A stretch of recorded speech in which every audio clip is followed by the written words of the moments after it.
Hi guys, good morning. This is your OVI Master Perry Tapales and welcome to our OVI's Frequently Asked Questions. Isa sa mga bagay na ikinalilito ng ating community is yung age limit when it comes to our policy. Our policy po ay pupwede sa mga bata na edad 16 to 17 years old.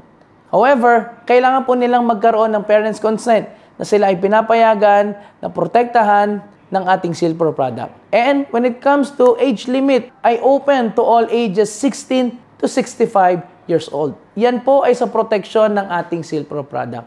Ang kinalilito ng karamihan, may age limit din ba when it comes to beneficiary?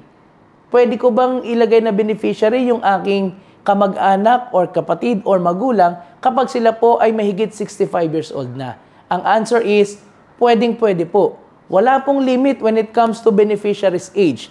Kahit po ang inyong anak na nasa murang edad pa o ang inyong magulang na mahigit 65 years old na, ay pwedeng-pwede nyo pong gawing beneficiary. Alright? So, wag malilito. Sa policy natin, sa Silpro product, 16 to 65 years old. When it comes to beneficiary, wala po tayong age limit. Wala po tayong edad na tinitingnan dyan. Alright? So, spread the news, spread the awareness. This is your OVI Master, Perry Tapales, and see you more in our Frequently Asked Questions.